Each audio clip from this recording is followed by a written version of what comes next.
My company replaced me with an AI system after I created their entire database over 25 years. Technology is the future, the new CEO announced at my farewell lunch. I nodded, thanked everyone, and quietly left. 2 weeks later, their desperate calls started.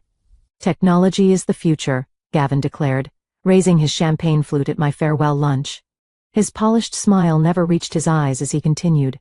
With our new automated systems and AI integration, Northrise Apparel will be positioned to dominate the market for decades to come. He turned to me with that practiced sincerity they teach in executive coaching seminars. Let's give Vita a round of applause for getting us here. The conference room erupted in obligatory clapping. I nodded, smiled, and thanked them, clutching my small black notebook. The only personal item I'd brought with me from my office after packing 25 years of memories into 3 cardboard boxes yesterday. My name is Vita Lewis. For a quarter century, I've been the backbone of Northrise Apparel's entire data infrastructure in Sacramento. When I started, I was plugging in physical servers and writing code that formed the foundation of what would become a billion-dollar company. They didn't call me a data architect back then. I was just the computer lady who somehow made everything work. Vita has been with us since the beginning, Gavin continued, his voice carrying enthusiastic cadence of someone who had joined the company a mere 14 months ago. She's seen us grow from a small regional distributor into the industry leader we are today. We wish her all the best in her retirement. Retirement. The word stung.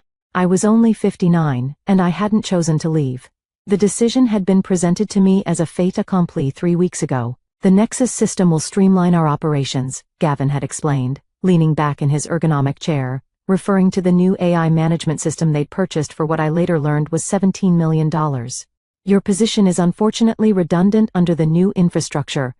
All around me now, former colleagues averted their eyes, knowing what this farewell lunch really was.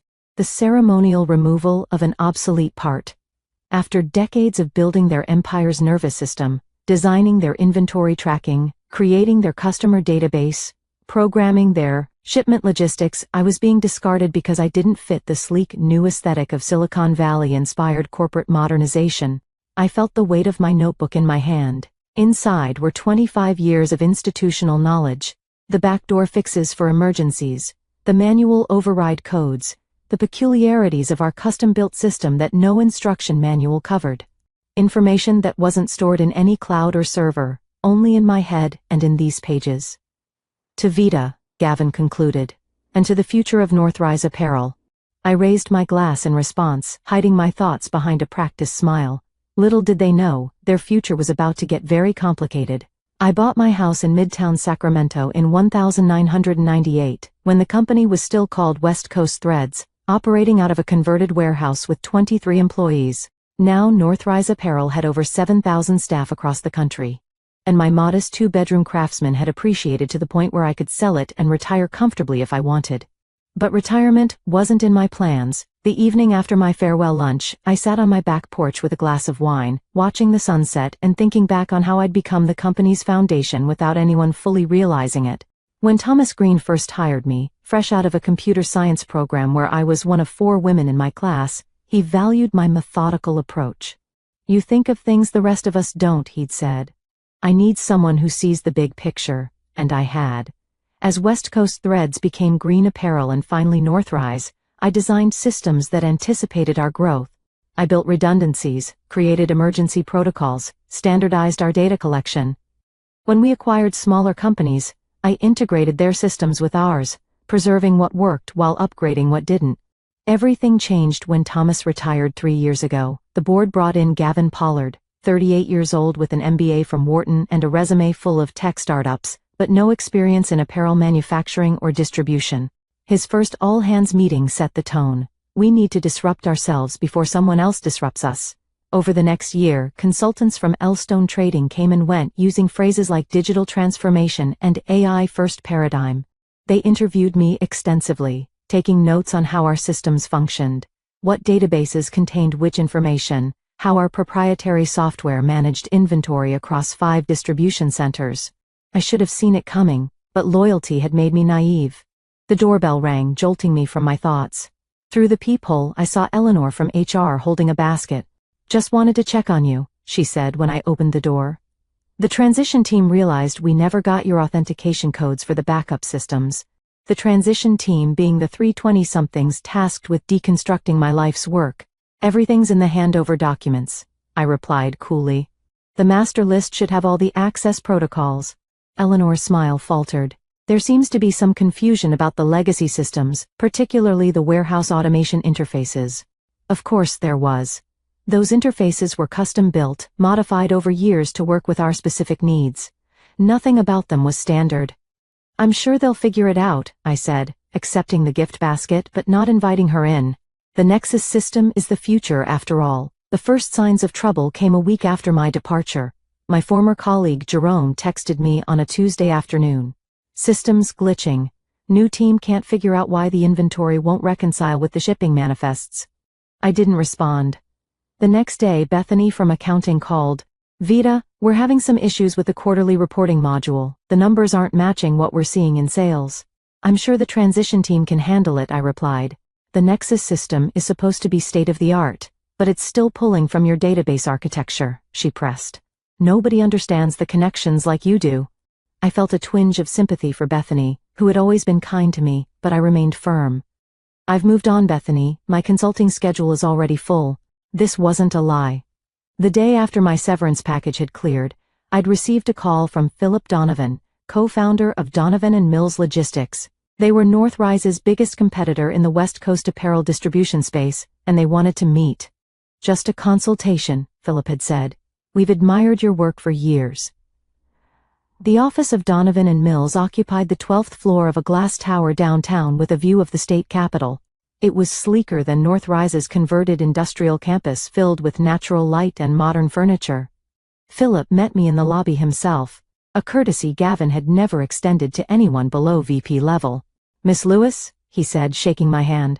Thank you for coming. We're excited to hear your thoughts on our data infrastructure. The meeting lasted 3 hours. I was introduced to their tech team, shown their systems, asked my opinions on their processes. They listened carefully, took notes, asked intelligent questions. We've been trying to solve our multi-location inventory synchronization for months, their lead developer admitted. Our current system can't handle the complexity. The problem was immediately clear to me. I'd solved it for Northrise 15 years ago. At the end of the meeting, Philip walked me to the elevator. We'd like to bring you on as a consultant, he said. 3 days a week, your own team, complete autonomy on how you approach the rebuild. The offer was double my previous salary. I'll need to think about it, I said, though my mind was already made up. When I got home, there were 3 missed calls from Northrise, one from Eleanor, one from the IT department, and one from Gavin himself. I ignored them all. That night, I opened my black notebook and began transcribing its contents into a password-protected document on my personal laptop. Emergency workarounds, server peculiarities, the architectural quirks of a system built over decades, rather than designed all at once.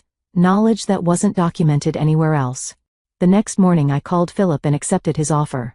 That afternoon Jerome texted again. Complete system failure. Nothing's talking to anything. CEO is losing his mind. I closed my phone without replying and began packing for my first day at Donovan & Mills. I was deep into my 3rd week at Donovan & Mills when the storm truly broke. I'd been given a corner office overlooking the American River, and a team of 5 developers who actually listened when I talked about database architecture. We were making rapid progress on rebuilding their inventory management system, and I felt more valued in those 3 weeks than I had in my last 3 years at Northrise. My phone buzzed with a text from Jerome. They're calling it the Black Thursday crash. Nothing's working. Orders lost. Inventory frozen. Customer portal down. Gavin's looking for someone to blame. I didn't respond, but I did pull up the local business news on my computer. There it was, a headline on the Sacramento Business Journal website. Northrise Apparel faces major system outage. Stock drops 8% on fulfillment concerns. The article described how Northrise's much-touted new AI system had failed spectacularly, leaving customers unable to place orders in warehouses, unable to ship existing ones.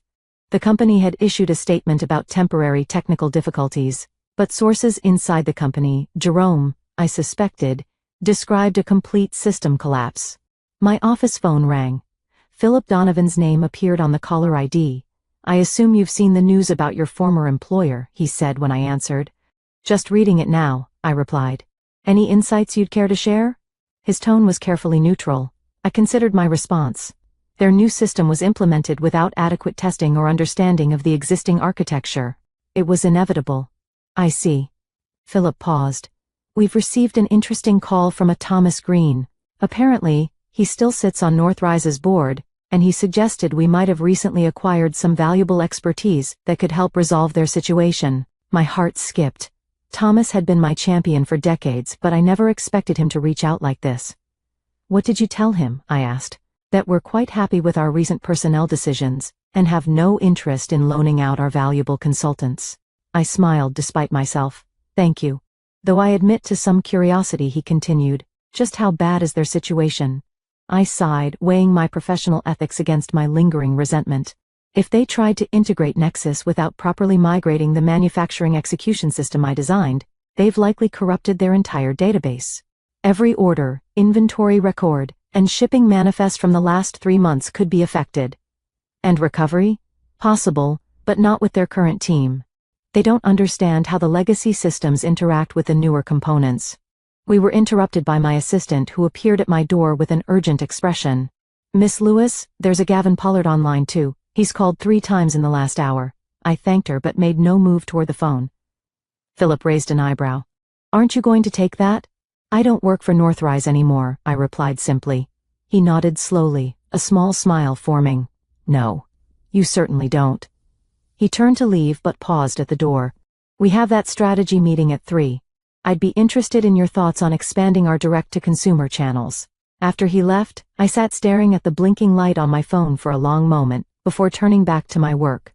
By that evening, my email contained increasingly desperate messages from various Northrise executives. The most revealing came from Eleanor. The transition team has admitted they don't understand how to restore from your backup protocols. Gavin is talking about bringing in external consultants at $30,000 a day. Please call me. I closed my laptop and went home, sleeping better than I had in years. The next morning brought news that Northrise's stock had fallen another 6%. A financial analyst on the local business report speculated that extended fulfillment issues could cost the company upwards of $50 million if not resolved quickly, with long-term damage to customer relationships that could be incalculable. When I arrived at Donovan and Mills, I found an elaborate fruit basket on my desk with a note from Philip. Thank you for your loyalty. Your insights yesterday helped us secure the Wilson account, 4/2 annual. The Wilson Group had been one of Northrise's oldest clients. I allowed myself a moment of satisfaction before getting back to work. Around noon, my desk phone rang again. The receptionist sounded apologetic. Miss Lewis, there's a Gavin Pollard in the lobby insisting on seeing you. He doesn't have an appointment. I took a deep breath. Tell him I'm in meetings all day. He says he'll wait. After consulting with Philip, who seemed amused by the situation, I agreed to a 15-minute meeting in one of the first-floor conference rooms, neutral territory. Gavin looked terrible. His usually immaculate appearance was disheveled with dark circles under his eyes and a coffee stain on his shirt. Vita, he said, reaching to shake my hand. I nodded but didn't reciprocate. Thank you for seeing me. What can I do for you, Gavin? I kept my tone professional, betraying none of the satisfaction I felt seeing him so undone. We need your help, he said simply. The Nexus integration has encountered some complications. I believe catastrophic failure is the term the business papers are using. He winced. The coverage has been unfortunate, but we believe with your expertise we can resolve the issues quickly. The board has authorized me to offer you a 6-month consulting contract. Very generous terms. I have a position here. We'll double whatever they're paying you, he said quickly, then seeing my expression, triple it. I leaned back studying him. You fired me, Gavin. You called my expertise obsolete. You said what was it? That technology is the future, and my methods were holding the company back. He had the decency to look embarrassed. That was a mistake. We all make mistakes, some more costly than others. Vita, please. We're losing millions every day. The warehouses can't ship. Customer service can't access order histories. The Nexus team says the core database is corrupted beyond recognition. I thought of all the warnings I'd given during the transition. The documentation I'd provided that had been dismissed as unnecessarily complex, the training sessions no one had time to attend. No, I said simply. What? No. I don't work for Northrise anymore. I have commitments here, but I'm sure your Nexus experts will figure it out eventually. Gavin's desperation turned to anger. You know exactly what happened to our systems. You probably built in these failures. I stood up, my own anger flaring. I dedicated 25 years to building robust, reliable systems that kept your company running without fail.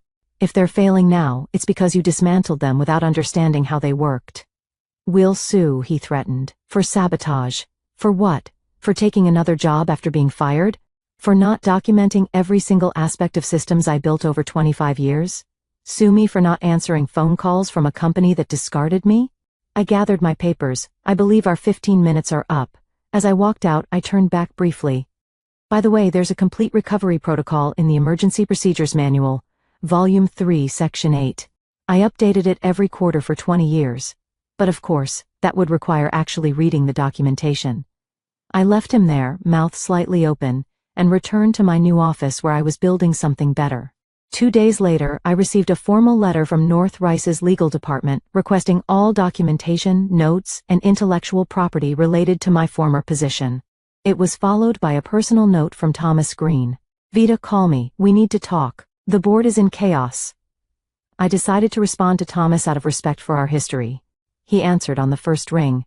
This is a mess, he said without preamble. Gavin has the board convinced you sabotaged the system. That's absurd, I replied. I built those systems to withstand anything. They were working perfectly when I left. I know that. Thomas sighed. But they need someone to blame. The Nexus implementation has been a disaster. They've lost millions in orders, and their main backup was corrupted during the migration. There's a tertiary backup, I said. On the secure server in Building C, it runs independently from the main system and archives everything weekly. There was a pause. Building C was decommissioned last month, cost-cutting measure. I closed my eyes, imagining the old server room with its carefully maintained equipment now empty. Of course it was. Vita. Thomas's voice softened. I know you were treated poorly, but there are 7,000 employees whose livelihoods depend on Northrise. Not all of them were part of Gavin's decisions. It was a fair point, and one that had been weighing on me. My grievance was with the executive team, not with the warehouse workers or customer service representatives who were probably dealing with chaos. I can't come back, Thomas. I've made commitments here. I understand. But perhaps there's a middle way. What if you provided consultation remotely? Just enough guidance to get the critical systems back online. The board would ensure you're well compensated, and Gavin would have no direct contact with you. I considered his proposal. I'll think about it. That evening I discussed the situation with Philip, who surprised me with his response. Help them, he said, under the right conditions. You want me to help our biggest competitor? He smiled. I want you to negotiate terms that benefit us both. If you can get their systems running again while securing favorable terms for Donovan and Mills, that's a win-win. The next day, I called Thomas with my conditions. I would provide remote consultation only, working exclusively through their technical team. I would require a substantial consulting fee, paid in advance. And most importantly, Northrise would need to sign a partnership agreement with Donovan and Mills, giving us preferred status for West Coast distribution. That's essentially asking us to collaborate with our competitor, Thomas said. It's asking you to acknowledge reality, I countered. Northrise's distribution network is in shambles. You need reliable partners until you're back on your feet. Donovan and Mills can handle the overflow at fair rates, and I can help restore your systems. Everyone wins. Thomas took my terms to the board, who spent 8 hours in emergency session before agreeing. Gavin was reportedly furious but overruled. The next week was intense. Working remotely through video conferences, I guided Northrise's technical team through the painstaking process of recovering their data and rebuilding critical systems. I didn't give them everything, just enough to restore basic functionality and prevent further losses. Philip was delighted with the partnership agreement, which gave us access to clients we'd been pursuing for years. Northrise's stock stabilized, and the crisis coverage in the business press began to fade. Through it all, I maintained my distance from Gavin, speaking only with the technical team and Thomas. But I heard through Jerome that Gavin's position was precarious, with several board members openly questioning his leadership. It wasn't revenge exactly, it was something more satisfying, vindication. 6 weeks after what the tech team had begun calling the Vita protocols, salvaged Northrise's systems, I received an unexpected email from Thomas Green. The subject line read simply, Board meeting results. Gavin Pollard had been removed as CEO. The board had voted 10-2 for his immediate replacement.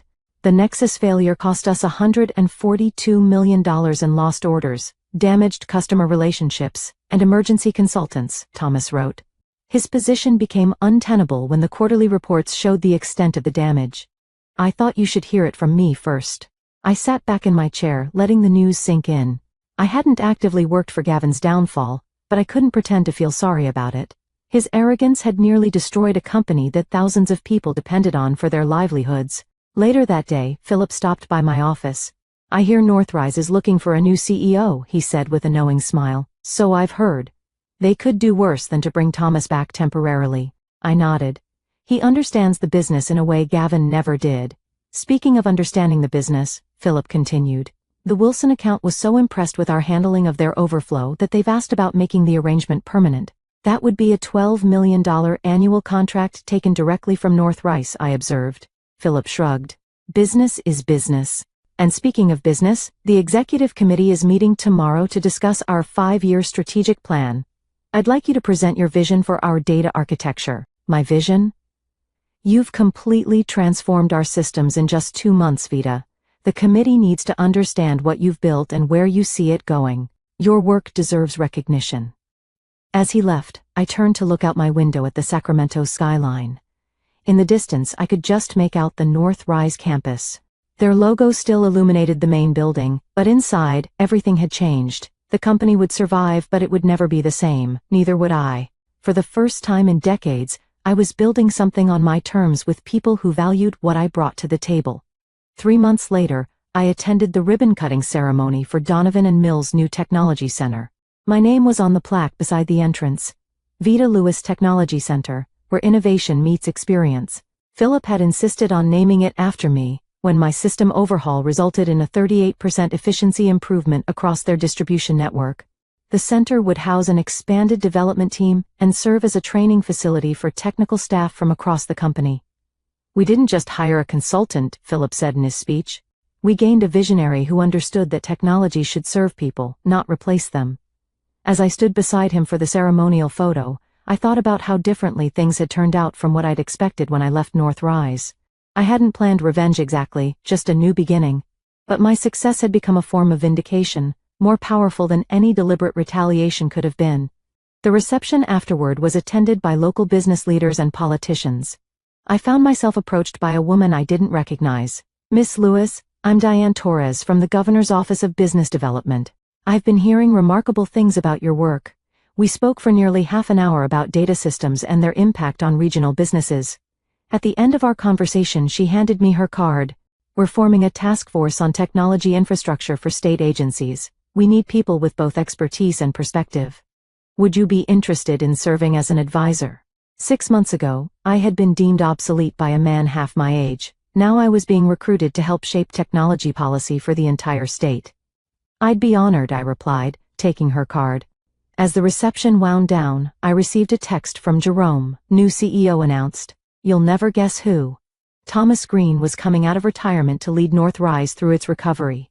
I smiled and put away my phone without responding. That chapter of my life was closed. My focus now was on building something new. As I looked around at the center bearing my name, filled with people who valued my contributions, I realized that the best revenge wasn't about destruction at all. It was about creation.